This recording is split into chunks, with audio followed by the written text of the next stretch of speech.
আসসালামু আলাইকুম ভিউয়ার, সবাই কেমন আছেন? চলে আসলাম আমার রান্নাঘরে। আজকে আমি কি রেসিপি করি আপনারা সঙ্গেই থাকুন, দেখবেন। এই যে হচ্ছে বেঁচে যাওয়া ভাত। এই ভাত দিয়ে আমি কি তৈরি করি আপনারা দেখবেন। আসলে কি বলুন তো, বাসায় অনেক সময় ঠিক মতো খাওয়া হয় না, অনেক সময় ভাত বেঁচেই যায়। এটা যদি আমরা না ফেলে দিয়ে কোনো একটা কাজ, ইউনিক কিছু তৈরি করে আমরা খাই, তাহলে ভালো হয় এবং ভাতগুলো ফেলেও দিতে হয় না, ভাতগুলো নষ্ট হয় না। তাই আসুন, আজকে আমি সকালেই শুরু করে দিয়েছি, অনেকগুলো ভাত বেঁচে গেছে, তাই চিন্তা করলাম ইউনিক কিছু তৈরি করে খাবো, তাই চলে আসলাম। আপনারা সবাই সঙ্গেই থাকুন। কে কোথা থেকে দেখছেন আমাকে অবশ্যই কমেন্ট করবেন, তাহলে আপনাকে ধন্যবাদ দিতে পারবো।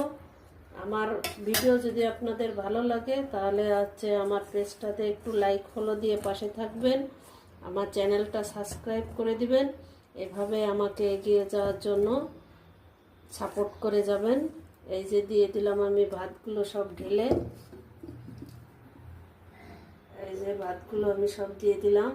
এখন এটার মধ্যে আমি দিয়ে দিব কয়েকটা কাঁচামরিচ। এই যে কয়েকটা কাঁচামরিচ দিয়ে দিলাম, কয়েকটা পেঁয়াজ কুচি দিয়ে দিব, দুইটা রসুন কুচি দিয়ে দেব। রসুন কুচি না, কোয়া, আমি একসাথে সব ব্লেন্ড করে নেব।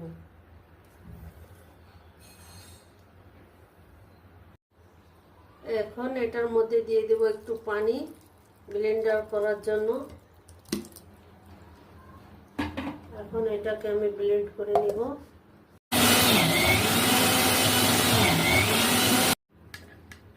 এই যে এটাকে আমি ব্লেন্ড করে এই যে এইভাবে পেস্ট করে নিয়েছি।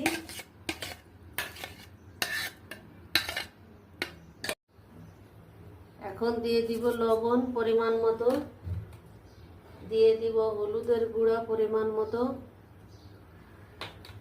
দিয়ে দিব আস্ত জিরা। এটা দাঁতের নিচে পড়লে অনেক সুন্দর একটা ফ্লেভার আসবে। দিয়ে দিব আস্ত কিছু জিরা, কালো জিরাও আপনারা দিতে পারেন, ইসের জিরা বাদে যদি কালো জিরা দিতে চান সেটাও দেওয়া যাবে।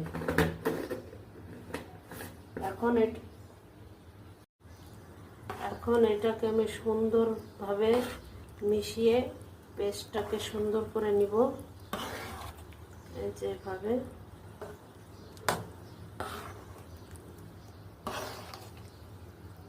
মাংস দিয়ে খেতে, ভাজা ভাজা মাংস এখন সবার বাসাতেই